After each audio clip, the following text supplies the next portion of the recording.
നമസ്കാരം. കരിങ്കുന്ന് സോളാറിൻ്റെ പുതിയൊരു വീഡിയോയിലേക്ക് സ്വാഗതം. നമ്മളിന്ന് നോക്കുന്നത് നമ്മുടെയൊക്കെ വീടുകളിലുള്ള സാധാരണ ഇൻവേർട്ടറുകളെ നമുക്ക് സോളാർ ഇൻവേർട്ടറാക്കി മാറ്റാനായിട്ട് പറ്റുമോ എന്നുള്ളൊരു വിഷയമാണ്. ഏറ്റവും കൂടുതലായിട്ടുള്ള ആൾക്കാർ നമ്മളോട് ചോദിക്കുന്ന ഒരു കാര്യമാണ്. കാരണം വെച്ചാൽ മിക്കവാറും എല്ലാവരുടെയും വീടുകളിൽ ഒരു 75% ആൾക്കാരുടെ വീട്ടിലും സാധാരണ ഇൻവേർട്ടറുകൾ നിലവിലിപ്പം വാങ്ങിച്ചിട്ടുണ്ട്. അപ്പോൾ അതിനെ സോളാറാക്കി മാറ്റുക. അപ്പോൾ പുതിയ സോളാർ ഇൻവേർട്ടർ വാങ്ങിക്കാൻ തന്നെ ബുദ്ധിമുട്ടായതുകൊണ്ട് അതിനെ സോളാറാക്കാൻ പറ്റുമോ? ഇതാണ് നിരന്തരമായിട്ട് നമ്മൾ കേട്ടുകൊണ്ടിരിക്കുന്ന ഒരു കാര്യമാണിത്. അപ്പോൾ അതിനെ നമുക്ക് സോളാറാക്കാനായിട്ട് നമ്മൾ ശ്രമിച്ചാൽ എന്തൊക്കെയാണ് അതിൽ നിന്നും ഉണ്ടാകുന്ന ഫലങ്ങൾ എന്നുള്ളതാണ് നമ്മളിന്ന് ഈ വീഡിയോയിലൂടെ പ്രധാനമായിട്ട് നമ്മൾ നോക്കുന്നത്. അപ്പോൾ നമ്മൾ ഒരു സാധാരണ ഇൻവേർട്ടർ അല്ലെങ്കിൽ സോളാർ ഇൻവേർട്ടർ ഇപ്പോൾ തമ്മിലുള്ള വ്യത്യാസം എന്താണെന്നുള്ള കാര്യം നമ്മൾ ഇതിന് മുമ്പ് സോളാർ ഇൻവേർട്ടറും സാധാ ഇൻവേർട്ടറും നമ്മൾ വ്യത്യാസം കൊണ്ടൊരു വീഡിയോ ചെയ്യേണ്ടായിരുന്നു. അപ്പോൾ ഞാൻ നിങ്ങൾക്ക് കുറച്ച് കാര്യങ്ങൾ മനസ്സിലായിട്ടുണ്ടാവും എന്ന് വിചാരിക്കുന്നെങ്കിലും ഞാൻ കൂടുതലായിട്ടുള്ള അതിൻ്റെ കുറച്ച് കാര്യങ്ങൾ കൂടി ഞാൻ നിങ്ങൾക്ക് പറഞ്ഞുതരാം. ഒരു സാധാരണ ഇൻവേർട്ടർ നമ്മൾ വാങ്ങിച്ചിട്ട് അല്ലെങ്കിൽ നമ്മളത് വീട്ടിൽ ഉപയോഗിക്കുകയാണെങ്കിൽ നമ്മളത് പ്ലഗിലേക്ക് കുത്തിയാൽ, അതായത് അതിൻ്റെ എ സി അതിനകത്തേക്ക് കൊടുക്കുന്ന ആ ഒരു സോക്കറ്റ് ഉണ്ടല്ലോ, അത് നമ്മളെടുത്ത് എപ്പം നമ്മൾ പ്ലഗിലേക്ക് എടുത്ത് കുത്തിയാലും അപ്പോൾ തന്നെ അതിനകത്തേക്ക് എ സി സപ്ലൈ ചെല്ലുകയും അതത് എ സി സപ്ലൈ ചെന്നു എന്നുള്ള കാര്യം ആ ഇൻവേർട്ടർ സെൻസ് ചെയ്ത് കഴിഞ്ഞാൽ അപ്പോൾ ഒരു മാക്സിമം പോയി കഴിഞ്ഞാൽ ഒരു 5-10 സെക്കൻഡിനുള്ളിൽ തന്നെ അതിൻ്റെ ചാർജിങ് എന്നുള്ള ആ ഓപ്ഷൻ അതിനകത്ത് ഓണാവും.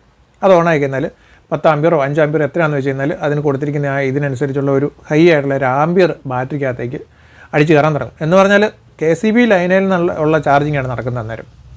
അപ്പോൾ നമുക്കൊരു സോളാർ സിസ്റ്റം നമ്മൾ ചെയ്ത് കഴിഞ്ഞാൽ നമുക്ക് ആ ഒരു സംഭവം നമുക്ക് ആവശ്യമില്ല. കാരണം വെച്ചാൽ നമുക്ക് സോളാറിൽ നിന്നുമാണ് നമ്മൾ ചാർജ് ചെയ്യാനായിട്ട് ഉദ്ദേശിക്കുന്നത്, KCBയിൽ നിന്ന് നമ്മൾ ചാർജ് ചെയ്യാനായിട്ട് നമ്മൾ ഉദ്ദേശിക്കുന്നില്ല. അപ്പോൾ അതുകൊണ്ട് തന്നെ ആ ഒരു സിസ്റ്റം വർക്ക് ചെയ്യാൻ പാടില്ല.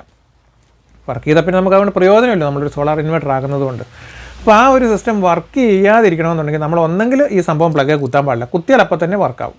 പിന്നെ നമുക്കത് ഓഫ് ചെയ്യാനായിട്ടുള്ളൊരു മാർഗ്ഗം എന്താണുള്ളത്? നമ്മൾ പ്ലഗ് കുത്തി വെച്ച് കഴിഞ്ഞാൽ അത് ഓഫ് ചെയ്യാനായിട്ടുള്ളൊരു മാർഗ്ഗം എന്ന് പറയുന്നത് ഒന്നെങ്കിൽ അതിനകത്ത്, അതായത് ആ ഇൻവേർട്ടർ അഴിച്ച് അതിനകത്തുനിന്ന് എന്തെങ്കിലുമൊക്കെ കൃത്രിമപ്പണി ചെയ്തുകൊണ്ട് നമ്മൾ അതിൻ്റെ ആ സിസ്റ്റത്തിലോട്ട് പോകുന്ന ആ കണക്ഷൻ നമുക്ക് വിച്ഛേദിക്കാനായിട്ട് വരണം. ചില കേസിനകത്ത് അത് ചിലപ്പോൾ ചെയ്യാനായിട്ട് കുറേ ഒരു പരിവരെയും സാധിക്കാറുണ്ട്. പക്ഷേ എങ്കിലും അത് നമ്മൾ വിച്ഛേദിച്ചാലും വേറൊരു പ്രശ്നമുണ്ട്. ഇതിൻ്റെ ട്രാൻസ്ഫോർമർ അതുപോലെ തന്നെ ഇതിൻ്റെ ചിപ്പുകൾ അങ്ങനെയുള്ള കാര്യങ്ങളിലേക്കെല്ലാം കടന്നു പോകുന്ന ആ സപ്ലൈ ഉണ്ട്. അത് KCB ലൈനിൽ നിന്നും എടുക്കാൻ ശരിക്കും പാടില്ല, ബാറ്ററി എന്നാണ് പോകേണ്ടത്. അപ്പോൾ അതും ആ ട്രാൻസ്ഫോർമറും കൂടെ സഹിതം നമുക്ക് ഓഫ് ചെയ്യാനായിട്ട് ഒരു പക്ഷേ ചിലപ്പം സാധിക്കാതെ വരാറും ഉണ്ട്. അപ്പോൾ അങ്ങനെ ആ ട്രാൻസ്ഫോർമർ സഹിതം അത് മൊത്തം ഓഫ് ചെയ്തെങ്കിൽ നമുക്ക് അതിൻ്റെ പൂർണ്ണമായിട്ടുള്ളൊരു പ്രയോജനം കിട്ടത്തുള്ളൂ ഈ സിസ്റ്റം നമ്മൾ ചെയ്യുന്നത് കൊണ്ട്. അപ്പോൾ അതാണ് ഇതിനകത്ത് ഫസ്റ്റ് നമ്മൾ നേരിടുന്നതായിട്ടുള്ള ഒരു വിഷയം. അപ്പോൾ അതിനെ നമ്മൾ പരിഹരിക്കാനായിട്ട് നമുക്ക് ചെയ്യാവുന്ന ഒരു കാര്യമെന്ന് പറഞ്ഞു കഴിഞ്ഞാൽ നമുക്ക് ഒന്നെങ്കിൽ ഇതിൻ്റെ ഈ ബോർഡ് മൊത്തത്തോടെ നമ്മൾ ഒന്ന് റീപ്ലേസ് ചെയ്യുക. അതായത് ഇതിനകത്തുള്ള ബോർഡ് മാറ്റിയിട്ട്, അത് മിക്കവാറും ഇങ്ങനെയുള്ള സംഭവത്തിനകത്തെല്ലാം വരുന്നത് ഈ ചൈന ബോർഡുകളായിരിക്കും. ഇതുകൊണ്ട് ഇതുപോലത്തെ ഈ ചൈന ബോർഡ് വെച്ച് കഴിഞ്ഞാൽ നമുക്ക് ഒരിക്കലും ഇതിനെ നമുക്ക് ഇങ്ങനെ ഇരിക്കുന്നതിന് നമുക്ക് സോളാർ ആക്കാനായിട്ട് പറ്റത്തില്ല എന്ന് പറഞ്ഞാൽ ഇത് പെർഫെക്റ്റ് ആയിട്ട് സോളാർ ആവത്തില്ല. അപ്പോൾ ഇത്തരം ചൈന ബോർഡുകളാണ് ഇരിക്കുന്നതെന്നുണ്ടെങ്കിൽ അതിൻ്റെ ബോർഡ് മാറ്റിയിട്ട് നമ്മളൊരു സോളാർ ബോർഡ് ഇടുവാണെങ്കിൽ, നിങ്ങളിപ്പം നിങ്ങളുടെ അടുത്തുള്ള ഏതെങ്കിലും ഒരു സർവീസ് ഒക്കെ കൂടുതലായിട്ട് ചെയ്യുന്ന ഷോപ്പുകൾ ചെല്ലുവാണെങ്കിൽ അവരത് ചെയ്തു തരും. നിങ്ങൾക്ക് സോളാറിൻ്റെ ബോർഡ് ഇട്ടിട്ട് അത് റെഡിയാക്കി തരും. അങ്ങനെ ചെയ്ത് നിങ്ങൾക്ക് സോളാറിൽ ഉപയോഗിക്കുകയാണെങ്കിൽ യാതൊരുവിധ പ്രശ്നമില്ലാതെ നിങ്ങൾക്കത് ഉപയോഗിക്കാനായിട്ട് പറ്റും. പിന്നെ പലപ്പോഴും പല ആളുകൾ നമ്മളോട് ചോദിക്കുന്ന ഒരു കാര്യമാണ്, ഇതിനകത്ത് വളരെ നിസ്സാരമായിട്ടുള്ള ഒരു വ്യത്യാസം മാത്രമല്ലേ സോളാർ ഇൻവേർട്ടറും സാധാ ഇൻവേർട്ടറും തമ്മിലുള്ളൂ എന്നുള്ളൊരു കാര്യം. സത്യം ആണ് സംഭവം. ശരിക്കും വലിയ കാര്യമായ വ്യത്യാസമൊന്നുമില്ല. പ്രധാനമായിട്ടും അതിനകത്ത് വരുന്ന വ്യത്യാസം ഒരു ക്വാളിറ്റിയിലുള്ളൊരു വ്യത്യാസം എന്ന് പറഞ്ഞാൽ അതിനകത്ത് ട്രാൻസ്ഫോർമർ ഓപ്പറേറ്റ് ചെയ്യുക, മോസ്ഫെറ്റുകൾ നല്ല ക്വാളിറ്റിയുള്ള ഇടുക, ഇങ്ങനെയുള്ള കാര്യങ്ങളെല്ലാം, ഹീറ്റ് സിങ്കുകൾ കൂടുതൽ കൈയായിട്ട് കൊടുക്കുക, ഫാന് നന്നായിട്ട് കൊടുക്കുക, ഇങ്ങനെയുള്ള എല്ലാ കാര്യങ്ങളിലും നമ്മൾ വളരെ കൂടുതൽ പവർഫുള്ളായിട്ട് സാധാ ഇൻവേർട്ടറിനെ കഴിഞ്ഞും പെർഫെക്റ്റായിട്ടും പവർഫുള്ളായിട്ടും ചെയ്യുമെന്നുള്ള ഒരു കാര്യവും. പിന്നെ ഉള്ള അതിനകത്തെ പ്രധാന വ്യത്യാസം എന്ന് പറയുന്നാൽ ഈ പറയുന്ന പോലെ തന്നെ നമുക്ക് KCB ലൈനിൽ നിന്നുള്ള സപ്ലൈയിൽ നിന്നും ഒരു ഇൻപുട്ടും അത് സ്വീകരിക്കാത്ത രീതിയിലേക്ക് അതിനെ നമുക്ക് വെക്കാനായിട്ട് സാധിക്കും. അതിൻ്റെ ഡെമോ ഒക്കെ ഞാൻ കാണിച്ചു തരാം. ഇവിടെ ഞാൻ എടുത്ത് വെച്ചിട്ടുണ്ട് അതിൻ്റെ സ്വിച്ചും കാര്യങ്ങളൊക്കെ നമ്മൾ എങ്ങനെ ഉപയോഗിക്കുന്നത്, അതിൻ്റെ ഡീറ്റെയിൽസൊക്കെ ഞാൻ കാണിച്ചു തരാം നിങ്ങളെ. അപ്പോൾ അങ്ങനെ നമുക്ക് യാതൊരുവിധ KCB ലൈനിൽ നിന്നുള്ള ഒരു സംഭവങ്ങളും നമ്മൾ അതിനകത്തേക്ക് ചാർജോ ഒരു സംഭവങ്ങളും നമ്മൾ അതിനകത്തേക്ക് സ്വീകരിക്കുന്നില്ല എന്നുള്ളതാണ് ഒന്നാമത്തെ സോളാർ ഇൻവേർട്ടർ ഒരു കാര്യമുള്ളത്. അതേപോലെ തന്നെ ഇത് ഓട്ടോമാറ്റിക്കായിട്ട് എന്ന് പറഞ്ഞാൽ നമുക്ക് ബാറ്ററി ഫുള്ളായി കഴിയുമ്പോൾ ഓട്ടോമാറ്റിക്കായിട്ട് സോളാറിലേക്കും, അതേപോലെ തന്നെ ഇത് പൂർണ്ണമായിട്ടും തീരുന്ന ഒരു സാഹചര്യം വന്നു കഴിഞ്ഞാൽ തിരിച്ച് നമ്മൾ കറണ്ട് അതെങ്കിൽ നമ്മുടെ KCB ലൈനിലേക്കും ഇത് അങ്ങോട്ടും ഇങ്ങോട്ടും ചേഞ്ച് ചെയ്യുന്ന ഒരു ഓപ്ഷനും ഇത്രയൊക്കെ ഉള്ളൂ അതിനകത്ത്. കാര്യമായി വളരെ നിസ്സാരമായിട്ടുള്ള വ്യത്യാസമുള്ളൂ. പക്ഷേ നിസ്സാര വ്യത്യാസമാണെന്ന് പറഞ്ഞു കഴിഞ്ഞാലും അതൊരു വ്യത്യാസം തന്നെയാണ്. അതിനകത്തുള്ള കാര്യം ഞാൻ പറയാം. ഇപ്പോൾ ടെക്നിക്കലായുള്ള കാര്യങ്ങളിൽ ചെറിയ വ്യത്യാസം പോലും നമുക്ക് വളരെ വലിയ പ്രശ്നങ്ങളുണ്ടാക്കും എന്ന് പറഞ്ഞു കഴിഞ്ഞാൽ ഇപ്പം ഈ സംഭവം നമ്മൾ ഇങ്ങനെ ഉപയോഗിക്കുകയാണെങ്കിൽ നമുക്ക് വേണമെങ്കിൽ ഉപയോഗിക്കാനായിട്ടുള്ള ഒരു ഓപ്ഷൻ എന്താണെന്ന് വെച്ച് കഴിഞ്ഞാൽ നമ്മൾ KCB ലൈനിൽ ഇത് കുത്താതിരിക്കുക. സാധാരണ ഇൻവെർട്ടർ, അതായത് ഒരു ഓൾട്ടർനേഷൻ ചെയ്യാതുകൊണ്ട് ഒരു സാധാരണ ഇൻവെർട്ടറിനെ നമ്മൾ സോളാറിൽ ഉപയോഗിക്കാനായിട്ടാണെങ്കിൽ ഞാൻ പറയുന്നത് അതിന് നമ്മൾ KCB ലൈനിൽ കുത്താതിരിക്കുക, അതിൻ്റെ ഇൻപുട്ട് കൊടുക്കാതിരുന്ന ശേഷം നമുക്ക് സോളാറിൻ്റെ NPPT അല്ലെങ്കിൽ ചാർജ് കൺട്രോളർ വെച്ചിട്ട് നമ്മുടെ ബാറ്ററി ചാർജിനിടുക. ചാർജിനിട്ട് ഫുള്ളായി എന്ന് കണ്ടു കഴിഞ്ഞാൽ അത് നമുക്കറിയാമല്ലോ, അതിനകത്ത് MPPT ലൈറ്റിനകത്ത് കാണിക്കും, അല്ലെങ്കിൽ ചാർജ് കൺട്രോളറിൽ ലൈറ്റ് ബ്ലിങ്ക് ചെയ്ത് കാണിക്കുക, അങ്ങനെയുള്ള ഓപ്ഷൻസ് എന്തെങ്കിലും കാണും. അപ്പോൾ അത് ഫുൾ ചാർജ് ആയി എന്ന് കണ്ടു കഴിയുമ്പോൾ നമ്മൾ നേരെ പോയിട്ട് എന്ത് ചെയ്യണം, നമ്മൾ ഇൻവെർട്ടർ ഓൺ ആക്കുക. അതായത് നമ്മൾ ലൈനെ കൊടുത്തിട്ടില്ല, നമ്മൾ ചേഞ്ച് ഓവർ വെച്ചിട്ട് നമ്മൾ ഇൻവെർട്ടറിലോട്ട് ചാലുവാക്കുക, നമ്മൾ ഇൻവെർട്ടർ ഓൺ ആക്കി കൊടുക്കുക. അപ്പോൾ നമുക്ക് KCB ലൈനെ എന്നല്ല, മറിച്ച് നമുക്ക് ഈ ഇൻവെർട്ടർ എന്നുള്ള ഔട്ട്പുട്ട് കിട്ടും. അത് കിട്ടി, അത് തീർന്നു കഴിഞ്ഞതിന് ശേഷം വീണ്ടും നമ്മൾ KCBയിലോട്ട് ആക്കിയിടുക. അതിനുശേഷം വീണ്ടും നമ്മൾ ചാർജിങ്ങിന് വേണ്ടി വെയിറ്റ് ചെയ്യുക. ഇങ്ങനെ എല്ലാ ദിവസവും അല്ലെങ്കിൽ ഒന്നാം ദിവസവും എങ്ങനെയാണെന്ന് വെച്ചാൽ നിങ്ങൾക്ക് കിട്ടുന്നതിനനുസരിച്ച് പാനലിൻ്റെ അളവിനനുസരിച്ച് ഇത് ചെയ്യുക എന്നുള്ളതാണ് നിങ്ങൾക്ക് ശരിക്കും ചെയ്യാനായിട്ട് വരുന്ന ഒരു ഓപ്ഷൻ ഇതാണ്. അപ്പോൾ ഇങ്ങനെ ചെയ്യുവാണെങ്കിൽ കുഴപ്പമൊന്നുമില്ല. പക്ഷേ ഇതിനകത്തുള്ളൊരു പ്രശ്നം വെച്ചാൽ നമ്മളിപ്പം ഒരു സൈക്കിൾ ഉദാഹരണം ഞാൻ നിങ്ങൾക്ക് പറയുകയാണെങ്കിൽ ഒരു സൈക്കിൾ അതിൻ്റെ ആ ഹാൻഡിലുണ്ടല്ലോ, ഹാൻഡിൽ തിരിക്കാനുള്ള ഒരു ഓപ്ഷൻ മാത്രം ആ സൈക്കിളിൽ ഇല്ലെന്ന് വെച്ചു. അപ്പം പലരോട് പറയുന്നതാണ് ഈ സോളാർ ഇൻവേർട്ടറും മറ്റേ തമ്മിൽ നിസ്സാര വ്യത്യാസമല്ലേ ഉള്ളൂ, പക്ഷേ പിന്നെ എന്നാ ഇത് ഇങ്ങനെ എന്നാൽ പലരും ചോദിക്കുന്നത് മറ്റത്തിനകത്ത് ചെയ്തുകൂടെ, ആ ഒരു രീതിയിലാണ് പറയുന്നത്. അപ്പോൾ ഇതാണ് പറഞ്ഞത്, ഒരു സൈക്കിൾ അത് നേരെ പോകുന്ന രീതി, അതിൻ്റെ ഹാൻഡിൽ വെൽഡ് ചെയ്ത് വെച്ചിരിക്കുകയെന്ന് വെച്ചു, അങ്ങോട്ടും തിരിക്കത്തില്ല, അത് വെൽഡ് ചെയ്ത് വെച്ചിരിക്കുകയാണ് ഹാൻഡിൽ മാത്രം. ബാക്കി സൈക്കിളിന് ചക്രങ്ങളുണ്ട്, ചവിട്ടാനുള്ള സംഭവമുണ്ട്, ബ്രേക്കുണ്ട്, ബെല്ലുണ്ട്, എല്ലാ സംഭവമുണ്ട്. പക്ഷേ നമ്മളൊക്കെ നേരെ പോകുന്നതിന് യാതൊരു പ്രശ്നമില്ല എന്ന് വിചാരിക്കാം, നമുക്ക് ഓടിച്ചുകൊണ്ട് പോകാം. ശരിക്കും അങ്ങനെ സൈക്കിൾ വെച്ച് ചെയ്യുന്ന സൈക്കിളും ഹാൻഡിലിൻ്റെ ആ ഒരു സെറ്റപ്പിൽ നമുക്ക് ബാലൻസ് കിട്ടും. ഞാൻ ഉദാഹരണം ഞാൻ നിങ്ങളോട് പറഞ്ഞത് മാത്രമേ ഉള്ളൂ.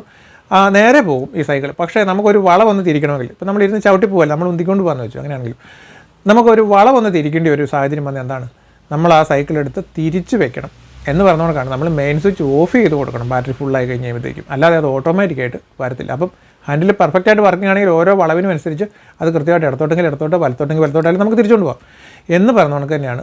ഓട്ടോമാറ്റിക് ആണെങ്കിൽ എല്ലാം പെർഫെക്റ്റായിട്ട് നടന്നോളും. കറണ്ട് ഫുള്ളാകുമ്പം, സോളാർ ഫുള്ളാകുമ്പം കറണ്ടിലോട്ട് വരിക, കറണ്ട് കുറഞ്ഞ് കഴിയുമ്പോഴത്തേക്കും സോളാറിലോട്ട് പോവുക, അങ്ങനെയുള്ള സംഭവങ്ങളെല്ലാം നടക്കും. അപ്പോൾ ഞാൻ ഒരു പെർഫെക്റ്റ് ആയിട്ടുള്ളൊരു സോളാർ ഇൻവെർട്ടർ ഏത് രീതിയിലാണ് വർക്ക് ചെയ്യുന്നില്ല ഞാൻ നിങ്ങളിപ്പോൾ ഒന്ന് കാണിച്ചു തരാം. അപ്പോൾ ഇത് കണ്ടോ, ഇതൊരു സോളാർ ഇൻവെർട്ടറാണ് നമ്മളിവിടെ ചെയ്തിരിക്കുന്ന ഒരെണ്ണമാണേ. അപ്പോൾ ഞാനിത് നിങ്ങളെ ഒന്ന് കറക്റ്റായിട്ട് ഇതിൻ്റെ ആ സ്വിച്ചും കാര്യങ്ങളും വർക്കിങ്ങിനെ പറ്റി ഒന്ന് കാണിച്ചു തരാം കേട്ടോ. ഇത് കുറച്ച് പവറുള്ള സംഭവമാണ്, ഞാൻ കാണിച്ചു തരാം. ഇത് ഏകദേശം ഒരു 2500 വാട്ട്, അതായത് 2.5 കിലോ വാട്ട് വരുന്ന സംഭവമാണ്. ഇത് കണ്ട് അതിൻ്റെ സ്വിച്ച് നിങ്ങൾക്ക് കാണാൻ പറ്റില്ല, ഇതിൻ്റെ 3 സ്വിച്ചുകൾ ഫ്രണ്ടിൽ. ഇതിൻ്റെ വർക്കിംഗ് ഞാൻ കൃത്യമായിട്ടൊന്ന് കാണിച്ചു തരാവേ. ഇതുകൊണ്ട് ഇത് 1, 2, 3 സ്വിച്ചുകൾ. അതായത് ഇതിന് ശരിക്കും ഈ ഒറിജിനൽ സോളാർ ഇൻവെർട്ടറായിട്ട് തന്നെ ഇത് സെറ്റ് ചെയ്തിരിക്കുന്നതാണ്. അപ്പോൾ ഇതിന് ഈ 3 സ്വിച്ചുകൾ മാത്രമേ നമുക്ക് ഇതിൻ്റെ ഫ്രണ്ടിൽ കൊടുത്തിട്ടുണ്ടാവുള്ളൂ. ഇതിപ്പം 1500 വാട്ടിന് മുകളിലോട്ട്, അതായത് 2000 വാട്ടിന് മുകളിലേക്കുള്ള ഇൻവെർട്ടറുകളെല്ലാം ഇങ്ങനെ പൊക്കമുള്ള ടൈപ്പായിരിക്കും. മാത്രമല്ല ഇങ്ങനെ ഫ്രണ്ടിൽ 3 സ്വിച്ച് ആയിരിക്കും വരിക. കുറഞ്ഞതാണെങ്കിൽ അതിൻ്റെ ബാക്കിലും കൂടെ കൊടുത്തിട്ടാണ് ചിലപ്പോൾ ചില മോഡലിൽ നമ്മൾ ചെയ്തിരിക്കുന്നത്. പക്ഷേ ഇതിന് എല്ലാം ഫ്രണ്ടിലായിരിക്കും സ്വിച്ച് വരിക, 3 എണ്ണം. അപ്പോൾ ഇതിനകത്ത് എല്ലാവർക്കും, അതായത് കൊച്ചു പിള്ളേർ മുതൽ ഇച്ചിരി പ്രായമുള്ള ആൾക്കാരാണെങ്കിലും എല്ലാവർക്കും വളരെ ഈസി ആയിട്ട് ഉപയോഗിക്കാൻ വേണ്ടിയിട്ടാണ് ഇതിൻ്റെ ഫ്രണ്ടിൽ തന്നെ ഇങ്ങനെ 3 സ്വിച്ചായിട്ട് തന്നെ കൊടുത്തിരിക്കുന്നത്. പിന്നെ സെൻറ്ററിൽ കാണുന്നതാണ് സോളാറിൻ്റേതായിട്ട് കൊടുത്തിരിക്കുന്ന സ്വിച്ച്. ഒന്നാമത്തെ സ്വിച്ച് ഇതുണ്ട്, ഓൺ എന്ന് എഴുതിയിരിക്കുന്നത്. ഇത് ഓൺ ഓഫ് സ്വിച്ചാണ്. ഇത് ഓൺ ആക്കിയാൽ സിസ്റ്റം ഓൺ ആകും. അതായത് ഇത് നമ്മുടെ സാധാരണ ഇൻവെർട്ടറുകളുടെ ഓൺ ഓഫ് സ്വിച്ചിന് പകരമായിട്ടുള്ള അതേ സെയിം സ്വിച്ച് തന്നെയാണ് അതിനെ ഓൺ എന്ന് എഴുതിയിരിക്കുന്നത്. ഇത് ഓൺ ആക്കിയിട്ടാൽ മാത്രമേ നമുക്ക് ഔട്ട്പുട്ട് കിട്ടത്തുള്ളൂ. അപ്പം ഇതെന്താണെങ്കിലും ഇതിനകത്ത് ഓൺ ആക്കിയിടണം ഈ ഒരു സ്വിച്ച്. പിന്നെ വന്നിട്ട് 2 സ്വിച്ചുകളാണ് ബാലൻസ് വരുന്നുള്ളൂ. ഒന്ന് സോളാർ സ്വിച്ചും അതിനപ്പുറത്ത് വരണം ഇത് ചാർജിങ്ങിന് വേണ്ടിയിട്ടുള്ള സ്വിച്ചുമാണ്. അപ്പം നമുക്ക് സാധാരണ ഇതിൽ ഈ ഫുള്ളി ഓട്ടോമാറ്റിക് എന്ന് പറഞ്ഞാൽ പലപ്പോഴും നിങ്ങൾ കണ്ടിട്ടുണ്ടാവും ഇതിനകത്ത് സ്മാർട്ട് സ്വിച്ച് എന്നൊക്കെ പറഞ്ഞ് ചില യൂണിറ്റുകളിൽ, അതായത് ചില കമ്പനികളൊക്കെ ചിലപ്പം അതിനകത്ത് ഇറക്കിയിട്ടുണ്ടാവും സ്മാർട്ടെന്നും പറഞ്ഞ്, അല്ലെങ്കിൽ AI ഫീച്ചർ, സ്മാർട്ട് ഫീച്ചർ എന്നൊക്കെ പറഞ്ഞ്. അപ്പോൾ സ്മാർട്ട് ഓൺ ആക്കിയിട്ട് കഴിഞ്ഞാൽ കൂടുതൽ പെർഫെക്റ്റായിട്ട് ഭയങ്കര സെറ്റപ്പായിട്ട് വർക്ക് ചെയ്യും അങ്ങനെയൊക്കെ പറഞ്ഞുകൊണ്ടാണ് ചെയ്യുന്നത്. ഈ സ്മാർട്ട് എന്ന് പറയുന്ന സംഭവം ഇത്രയുള്ള സംഭവം, ഇതിൻ്റെ ഈ ഓൺ ആക്കിയിട്ടിരിക്കുന്നത്, ഇത് ഓൺ ആക്കിയിട്ടിരിക്കും, ഇത് 2 ഓഫ് ആക്കിയിട്ടിരുന്നത് സ്മാർട്ടായിട്ട് തന്നെ ഇത് വർക്ക് ചെയ്യും. അപ്പം ഇതിൻ്റെ വർക്ക് എങ്ങനെ വെച്ചാൽ ഇത് ഓൺ ആക്കിയിട്ട് കഴിഞ്ഞാൽ നമ്മൾ ഓട്ടോമാറ്റിക്, നമ്മൾ പറഞ്ഞിട്ടുണ്ടല്ലോ, നമ്മൾ സാറിന് മറ്റേ ഇതിനകത്ത് പറഞ്ഞ കണക്ക് തന്നെ ഓട്ടോമാറ്റിക്കായിട്ട് നമ്മുടെ ബാറ്ററി നിറയുകയും നിറഞ്ഞു കഴിഞ്ഞാൽ നേരെ ഇതിൽ നിന്ന് തന്നെ ഇൻവെർട്ടറിൽ നിന്ന് തന്നെ വർക്ക് ചെയ്യുകയും ചെയ്യുന്ന ഒരു സംവിധാനമാണ് ഇതിനകത്ത് വർക്ക് ചെയ്യുന്നത്. പിന്നീട് നമുക്ക് ബാറ്ററിയുടെ സപ്ലൈ താഴോട്ട് പോരുവാണെങ്കിൽ അത് തിരിച്ച് നമുക്ക് KCB ലൈനിലോട്ട് തന്നെ ഇതാക്കുകയും, അതുപോലെ തന്നെ KCB ലൈനൊന്നും അല്പം പോലും ചാർജ് വലിക്കത്തില്ല, ഫുള്ളായിട്ടും സോളാറിൽ നിന്ന് മാത്രം ചാർജ് ചെയ്യുന്ന രീതിയിലും എല്ലാം വർക്ക് ചെയ്യുന്നൊരു സംവിധാനമാണ് അതിനകത്ത് വരുന്നത്. അപ്പം ഇത് ഒന്നാമത്തെ ഓണാക്കിയിടുക, ഇത് രണ്ടും ഓഫ് ചെയ്തിട്ട് കഴിഞ്ഞാൽ അങ്ങനെയാണ്. ഇതിപ്പോൾ നമ്മുടെ കസ്റ്റമേഴ്സ് അല്ലെങ്കിൽ നമ്മൾ വാങ്ങിച്ചിരിക്കുന്ന ആൾക്കാർക്ക് ഒന്ന് അറിയാൻ കൂടെ വേണ്ടിയിട്ടാണ് ഞാൻ വീണ്ടും ഇതൊന്നുകൂടെ കാണിക്കുന്നത്. ഇതിന് മുൻപ് ഞാൻ ഈ സംഭവം കാണിച്ചു തന്നിട്ടുള്ളതാണ്, ഒരിക്കൽ കൂടി ഞാൻ കറക്റ്റായിട്ട് പറഞ്ഞിരുന്നു കേട്ടോ. ഒന്നാമത്തെ ഓണാക്കിയിട്ട് കഴിഞ്ഞാൽ ഇത് ഫുള്ളി ഓട്ടോമാറ്റിക്കായിട്ട് വർക്ക് ചെയ്യും. പിന്നെ നമുക്കറിയാനായിട്ട് അല്ലെങ്കിൽ നമുക്ക് ഉപയോഗിക്കാനായിട്ട് ഏറ്റവും എളുപ്പമെന്ന് പറഞ്ഞാൽ ഒന്നാമത്തേത് നമ്മൾ സിമ്പിൾ ഏറ്റവും സാധാരണ ഇത് നമ്മൾ എപ്പോഴും ഉപയോഗിക്കുന്ന മോഡിൽ ഒന്നാമത്തെ ഓണാക്കിയിടുക. രണ്ടാമത്തെ ഓണാക്കേണ്ട എപ്പോഴാണെന്ന് ചോദിച്ചു കഴിഞ്ഞാൽ ഇപ്പം നമ്മുടെ വീട്ടിൽ ആരെങ്കിലും ഗസ്റ്റ് ഇപ്പം നാളെയൊക്കെ വരാനായിട്ട് സാധ്യതയുണ്ട്. അതുപോലെ തന്നെ അത്യാവശ്യം നല്ല മഴക്കാരും കാര്യങ്ങളും ഒക്കെയാണ്. അപ്പം നമ്മുടെ ബാറ്ററിയുടെ ചാർജ് ഏതെങ്കിലും കാരണവശാൽ കുറച്ച് കുറഞ്ഞു പോയാൽ നമുക്കതിലും പ്രശ്നമുണ്ടെങ്കിൽ, നാളെ ഇപ്പോൾ ഗസ്റ്റൊക്കെ വന്നു കഴിയുമ്പോൾ ബാറ്ററി ചാർജ് താഴെ പോയി കഴിഞ്ഞാൽ പിന്നെ കറണ്ടും കൂടെ പോയി കഴിഞ്ഞാൽ മൊത്തം പ്രശ്നമാകുമല്ലോ. അപ്പോൾ അങ്ങനെ എന്തെങ്കിലുമൊക്കെ ഒരു ചെറിയ അടിയന്തര സാഹചര്യം, വലിയ അടിയന്തര സാഹചര്യമല്ല, ചെറിയൊരു അടിയന്തര സാഹചര്യം ഉണ്ട് എന്ന് വരികിൽ നമുക്ക് ഈ രണ്ടാമത്തെ സ്വിച്ചും കൂടെ നമുക്ക് ഓണാക്കിയിടുവാണെങ്കിൽ ഇത് ഓണാക്കിയിട്ട് കഴിയുമ്പോൾ നമുക്ക് ഈ ബാറ്ററി ഫുള്ള് നിറഞ്ഞ് നിൽക്കും.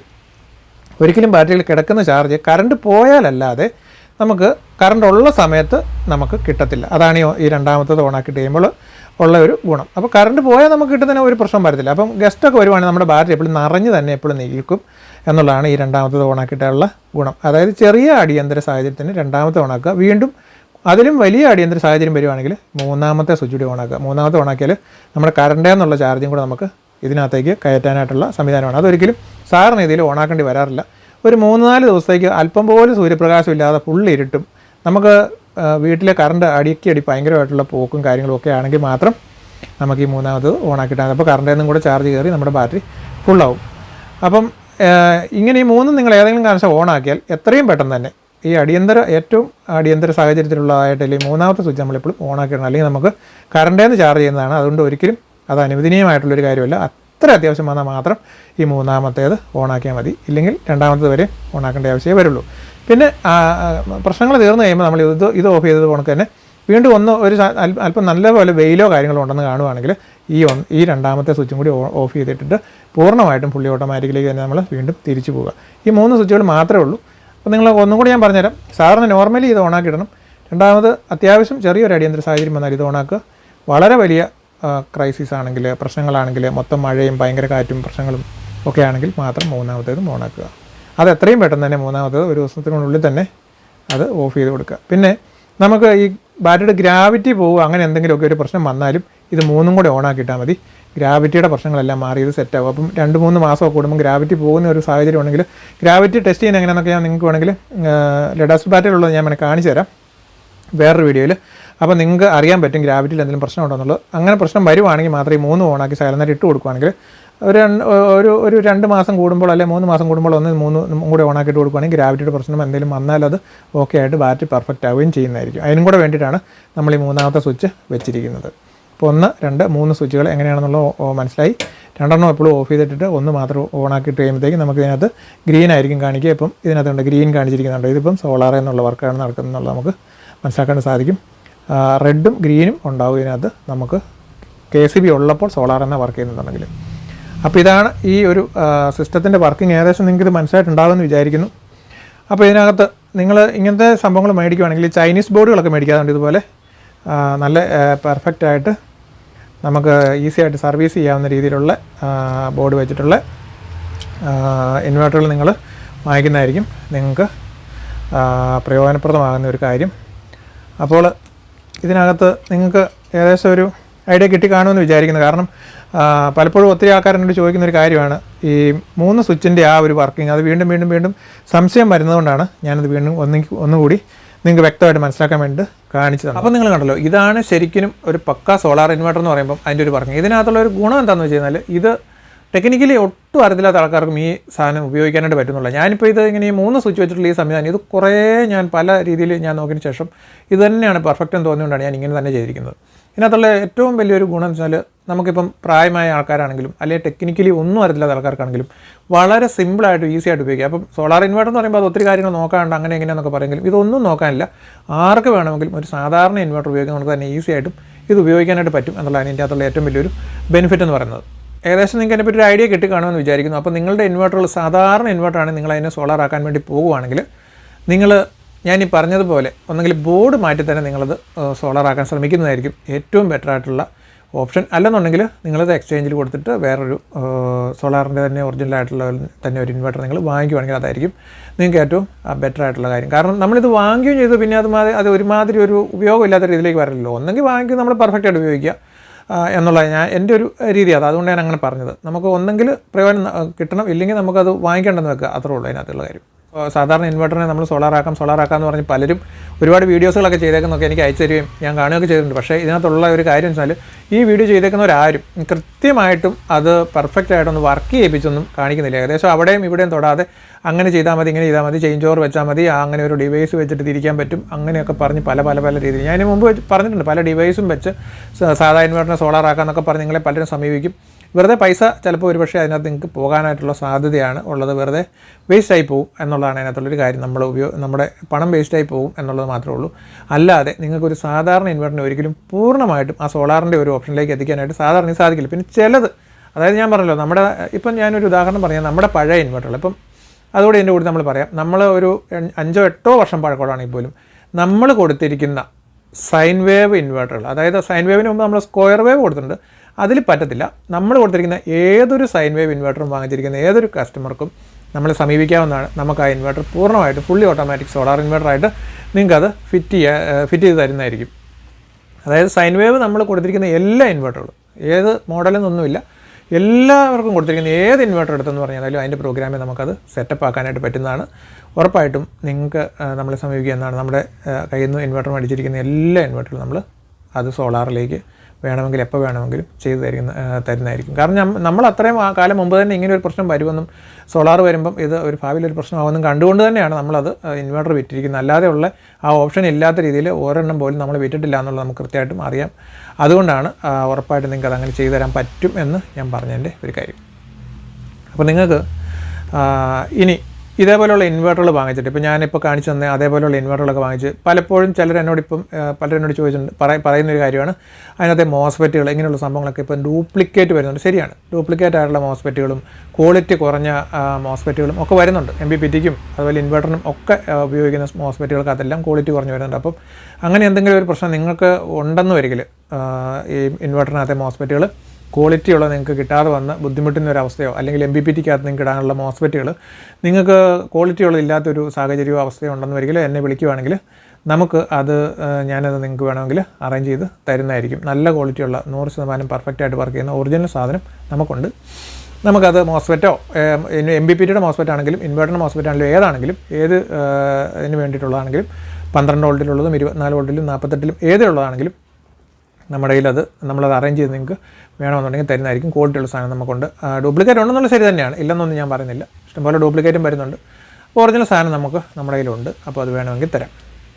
അപ്പോൾ നിങ്ങൾക്ക് ഇതിനെപ്പറ്റി ഒരു ഐഡിയ ഏകദേശം ഇപ്പോൾ മനസ്സിലായിട്ടുണ്ടാകുമെന്ന് വിചാരിക്കുന്നു. ഇനിയെങ്കിലും നിങ്ങൾ ശ്രദ്ധിക്കേണ്ട ഒരു കാര്യം, ഇപ്പം ഈ ഒരു വർഷം മുമ്പ് വരെ പോയി വാങ്ങിച്ച ആൾക്കാർ പോലും സാധാരണ ഇൻവെർട്ടറുകൾ പോയി വാങ്ങിച്ചിരിക്കുകയാണ്. കാരണം അവർക്ക് അതിനെപ്പറ്റി ഒരു ഐഡിയ ഇല്ല. മാത്രമല്ല പല കടക്കാരും അവിടെ ചെന്ന് കഴിയുമ്പോൾ ഇത് സോളാർ ഇൻവെർട്ടർ ആണെന്നും പറഞ്ഞ് സാധാരണ ഇൻവെർട്ടറുകൾ പിടിപ്പിച്ച് കൊടുക്കുന്നതായിട്ടും കാണുന്നുണ്ട്. കാരണം അതിന് പിന്നെ ഇവരിപ്പോൾ ഉടനെ ഒന്നും സോളാർ ആയാലും വെക്കാൻ പോകുന്നില്ലല്ലോ എന്ന് കരുതി കൊടുത്തു വിടുന്നതാണ്. പക്ഷേ കുറച്ച് കഴിഞ്ഞ് കഴിയുമ്പോൾ സോളാർ സെറ്റ് ചെയ്യാൻ വേണ്ടി ചെന്ന് കഴിയുമ്പോൾ അതിൻ്റെ അകത്ത് അങ്ങനെ ഒരു ഓപ്ഷൻ ഇല്ല എന്നുള്ള അവസ്ഥ അന്നേരമാണ് മനസ്സിലാക്കുന്നത്. അപ്പോൾ വളരെ വ്യക്തമായിട്ട് തന്നെ മനസ്സിലാക്കി തന്നെ നിങ്ങളിത് വാങ്ങിക്കുന്നതായിരിക്കും ബെറ്റർ. ആരും പൈസ മുടക്കി നിങ്ങൾ വാങ്ങിക്കുകയാണല്ലോ, അപ്പോൾ നിങ്ങൾക്ക് പക്കായിട്ടുള്ള ഒറിജിനലായിട്ടും പെർഫെക്റ്റായിട്ടും വർക്ക് ചെയ്യുമെന്ന് ഉറപ്പ് വരുത്തിക്കൊണ്ട് തന്നെ നിങ്ങൾ വാങ്ങിക്കുവാണെങ്കിൽ അതായിരിക്കും നല്ലത്. ഇനിയും ഈ 2025 ശേഷം നിങ്ങൾ ഇൻവെർട്ടറുകൾ വാങ്ങിക്കുകയാണെങ്കിൽ സോളാറിൻ്റെ ഓപ്ഷനുള്ളത് കുറച്ച് പൈസ കൂടുതൽ കൊടുത്താലും സോളാറിൻ്റെ ഓപ്ഷനുള്ള എടുക്കുക. നിങ്ങൾക്ക് ആവശ്യം ഇല്ലെങ്കിൽ പോലും എപ്പോഴാണ് നിങ്ങൾക്ക് അതിനൊരു താല്പര്യം തോന്നുന്നതെന്ന് പറയാൻ പറ്റത്തില്ല. ഉറപ്പായിട്ടും അങ്ങനെ എടുക്കുന്നതാണെങ്കിൽ പിന്നെ നിങ്ങൾക്ക് വേറെ എന്തെങ്കിലും ഒരാൾക്കൊന്ന് കൊടുക്കാനാണെങ്കിൽ അല്ലെങ്കിൽ നിങ്ങളത് വേറൊരാൾക്ക് സെക്കൻഡ് ഹാൻഡ് വിൽക്കാനാണെങ്കിലും നിങ്ങൾക്ക് അതിൻ്റെ സോളാറിൻ്റെ ഓപ്ഷൻ ഉണ്ടെന്ന് വരില്ല. അത് ആരാണെങ്കിലും വാങ്ങിക്കാനായിട്ടും ആൾക്കാർ ഇഷ്ടംപോലെ കാണും. അല്ലാത്തതിന് ഇപ്പോൾ ഇഷ്ടംപോലെ തന്നെ അല്ലാത്ത ഇൻവെർട്ടറുകൾ കാണും മിക്കവാറും പലർക്കും കൊടുക്കാനായിട്ട്. കാരണം പലരും മറ്റേ ഇൻവെർട്ടർ കൊടുത്തിട്ട് സോളാർ ആക്കാൻ വേണ്ടി ഒത്തിരി ആൾക്കാർ മുന്നോട്ട് വന്നിട്ടിരിക്കുക. അപ്പം പഴയ ഇൻവെർട്ടർ മറ്റേതിനിപ്പോൾ ആരും ഉണ്ടാവില്ല വാങ്ങിക്കാൻ അങ്ങനെയുള്ള കാര്യങ്ങൾക്കൊന്നും. അതുകൊണ്ട് വാങ്ങിക്കുകയാണ് ഉറപ്പായിട്ട് നിങ്ങൾ സോളാറിൻ്റെ ഓപ്ഷൻ ഉണ്ടെന്ന് ഉറപ്പ് വരുത്തി മേടിക്കണം എന്നുള്ള ഒരിക്കൽ കൂടി ഞാൻ പറയുകയാണ്. ഞാനിപ്പോൾ ഇതിങ്ങനെ വീണ്ടും പറഞ്ഞതിൻ്റെ കാരണം വെച്ചാൽ ഇത് വീണ്ടും ആൾക്കാർ വാങ്ങിച്ചു. ഇപ്പോൾ ഞാൻ ഈ വീഡിയോ ഒക്കെ ചെയ്തതിന് ശേഷവും പിന്നെയും പോയിട്ട് ആൾക്കാർ വാങ്ങിച്ചിട്ട് എന്നെ വീണ്ടും വിളിക്കുകയാണ്, സാധാരണ ഇൻവെർട്ടർ അബദ്ധം പറ്റി ഞാൻ മേടിച്ച് പോയി, നമുക്കിത് മാറ്റിയിട്ട് സോളാർ തരാൻ പറ്റുമോ, സോളാർ ആക്കാൻ പറ്റുമോ, ഇങ്ങനെ പല രീതിയിൽ കൂടെ ഒത്തിരി ആൾക്കാർ പിന്നെയും വിളിച്ചുകൊണ്ടിരിക്കുക. കാരണം എന്താ സംഭവം എന്ന് ചോദിച്ചു കഴിഞ്ഞാൽ ആൾക്കാർക്ക് ഈ കടയിൽ ചെന്ന് കഴിയുമ്പം കടക്കാർ അവരെ പറ്റിക്കുന്ന ശരിക്കും.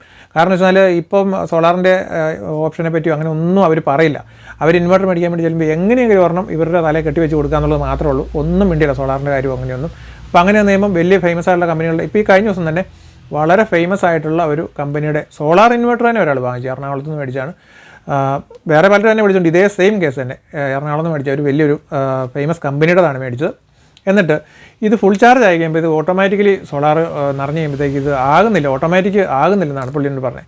അപ്പോൾ ഞാൻ പറഞ്ഞു അങ്ങനെയാണെങ്കിൽ ഒരു കാര്യം ചെയ്യും, പുള്ളിയുടെ അവരുടെ ആ കസ്റ്റമർ കെയറിലോ എല്ലാം വിളിക്കുക, അല്ലെങ്കിൽ ആ കമ്പനിയിൽ നിന്ന് ആൾക്കാരോട് വിളിച്ച് കഴിയുമ്പം അവരൊന്ന് ചെയ്തു തരുമല്ലോ എന്ന് പറഞ്ഞു. ഫേമസ് കമ്പനി, ഞാൻ കമ്പനിയുടെ പേര് പറഞ്ഞില്ല, കേരളത്തിലെ വളരെ പ്രധാനപ്പെട്ട ഒരു കമ്പനിയാണ്.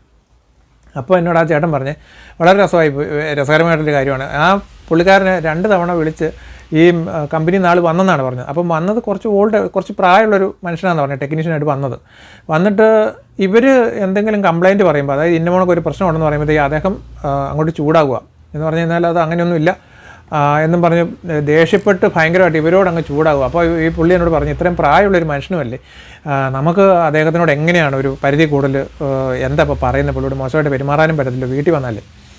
പിന്നെ എന്തെങ്കിലും ആട്ടെന്ന് ഓർത്ത് പുള്ളി പോട്ടെന്ന് വെച്ചു എന്ന് പറഞ്ഞു. ഞാൻ പറഞ്ഞു വീണ്ടും കംപ്ലയിൻറ്റ് ചെയ്യുക, അല്ലാതെ ഇപ്പം വേറെ ഇപ്പം അതിനകത്ത് ഓപ്ഷനില്ല, കമ്പനിയുടെയാണ്. ഇപ്പോൾ അതാ ഞാൻ പറഞ്ഞത്, ഇതേപോലെയുള്ള ഈ ചൈനീസ് സാധനങ്ങൾ നിങ്ങൾ പോയി എവിടെ നിന്നെങ്കിലും മേടിച്ച് വെച്ച് ചെയ്യുന്ന ഭയങ്കര ഫേമസ് കമ്പനിയും പേരും ഒക്കെ കാണും. പക്ഷേ ഈ ചൈന ബോർഡ് ആണെങ്കിൽ നിങ്ങൾക്ക് ഇതിനകത്ത് ഈ ചൈന ബോർഡിനകത്തുണ്ട്, ഈ കാണുന്ന ഈ ബോർഡുണ്ട്, ഇത്തരം ഏകദേശം ഇതുപോലെ ഇരിക്കും.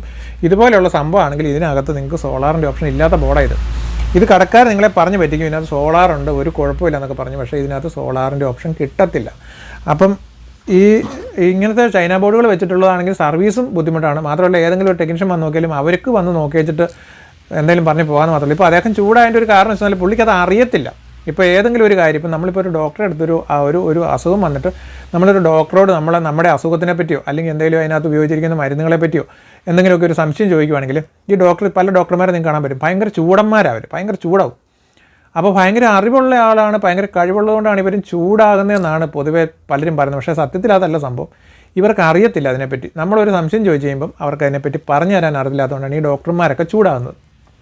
നിങ്ങൾ നോക്കിക്കോ, നല്ല ഹോസ്പിറ്റലുകളിലെ നല്ല മിടുക്കന്മാരായിട്ടുള്ള നല്ലപോലെ പഠിക്കുന്ന ഡോക്ടർമാർ, അതായത് ഇപ്പം MBBS ഒക്കെ പഠിച്ചിട്ട് ശരിക്കും പറഞ്ഞാൽ ഒരു കഴിവില്ലാത്ത ആൾക്കാർ പൈസ കൊടുത്ത് പഠിച്ച് വെറുതെ ഡോക്ടറാകുന്നുണ്ട്. അങ്ങനത്തെ ആൾക്കാരൊക്കെ ഇങ്ങനെ ചൂടാകുന്നതിനകത്ത് വരും. അവരൊക്കെ ചൂടന്മാരായിരിക്കും, കാരണം അവർക്ക് അറിഞ്ഞുകൂടാ. പക്ഷേ ഇതിനോട് ഭയങ്കര താല്പര്യമായിട്ട് പോയി പഠിച്ചതാണ് ശരിക്കുമുള്ള ഡോക്ടർമാർ. ഈ ഫീൽഡിനോട് താല്പര്യമായിട്ട് പോയിട്ട് അവർക്ക് നമ്മൾ സംശയം ചോദിക്കുന്നത് അവർക്ക് വലിയ കാര്യമാണ്. അവർ നമ്മളെ ഇരുത്തി അത് കൃത്യമായിട്ട് നമുക്ക് അതിൻ്റെ ഡീറ്റെയിൽഡ് ആയിട്ട് കാര്യങ്ങളെല്ലാം പറഞ്ഞു തരും. അതവർക്ക് അതിനെപ്പറ്റി നല്ല അറിവുള്ളതുകൊണ്ടും ആ ഒരു ഫീൽഡിൽ അവർ വളരെ പരിജ്ഞാനമുള്ള ആൾക്കാരായതുകൊണ്ടാണ് അങ്ങനെ പറഞ്ഞായിരുന്നു. ചൂടന്മാരെ ആരാണെങ്കിലും, ഡോക്ടർമാരെ എന്നല്ല, ഏത് എഞ്ചിനീയർമാരാണെങ്കിലും ഏത് ഫീൽഡിലാണെങ്കിലും നിങ്ങളെടുത്തു ചൂടാകുന്നവർ, ദേഷ്യപ്പെടുന്നവർ അവർക്ക് അറിവില്ലാത്തതുകൊണ്ടാണ്. അവർക്ക് ആ ഒരു കാര്യത്തെപ്പറ്റി നിങ്ങൾക്ക് പറഞ്ഞുതരാൻ അറിയില്ലാത്തതുകൊണ്ട് അല്പം ദേഷ്യപ്പെട്ടും ചൂടായി നമ്മൾ സംസാരിക്കുകയാണെങ്കിൽ ഇവരങ്ങ് വിട്ട് പൊക്കോളുമല്ലോ, ഒഴിവായി പോകുമല്ലോ എന്നുള്ള ഒരു കാഴ്ചപ്പാടോടുകൂടിയാണ് അങ്ങനെയുള്ളവർ ചൂടാകുന്നത്. പക്ഷേ അറിവുള്ള ആൾക്കാരാണെങ്കിൽ ഇതിനെപ്പറ്റി നന്നായിട്ട് നിങ്ങൾക്ക് പറഞ്ഞുതരാൻ പറ്റുന്ന ആൾക്കാരാണെങ്കിൽ അവർക്ക് സന്തോഷം മാത്രമേ ഉള്ളൂ. നിങ്ങൾ ചോദിക്കുമ്പോൾ കൃത്യമായിട്ടും അവർ നിങ്ങൾ ചോദിക്കുന്ന ഏതൊരു കാര്യത്തിനും ഉത്തരം തരും. അതാണ് അതിനകത്തുള്ളൊരു കാര്യം. ഞാനിത് പറഞ്ഞു വന്നപ്പം നിങ്ങളോട് ഞാൻ വെറുതെ ഒന്ന് പറഞ്ഞു എന്ന് മാത്രമേ ഉള്ളൂ. അപ്പോൾ നിങ്ങൾ ഇനി ഇൻവെർട്ടർ മേടിക്കുമ്പോൾ ഉറപ്പായിട്ടും പെർഫെക്റ്റ് ആയിട്ടുള്ള സോളാർ ഇൻവെർട്ടർ തന്നെ വാങ്ങിച്ച് ഉപയോഗിക്കുക. പഴയ ഇൻവെർട്ടറിനകത്ത് സെറ്റ് ചെയ്യാനാണെങ്കിൽ നിങ്ങൾക്ക് ഈ പറഞ്ഞ സൈക്കിൾ തിരിക്കാൻ പറ്റാത്ത സൈക്കിളിൻ്റെ ഒരു അവസ്ഥയായിരിക്കും. അപ്പോൾ ഇന്നത്തെ ഈ വീഡിയോ നിങ്ങൾക്ക് ഉപകാരപ്രദമായെന്ന് വിചാരിക്കുന്നു. ഉപകാരപ്രദമായെങ്കിൽ ലൈക്ക് ചെയ്യുക, ഷെയർ ചെയ്യുക, സബ്സ്ക്രൈബ് ചെയ്യുക. ഇതേപോലെ ഉപകാരപ്രദമായ മറ്റൊരു വീഡിയോയിൽ നമുക്ക് വീണ്ടും കാണാം.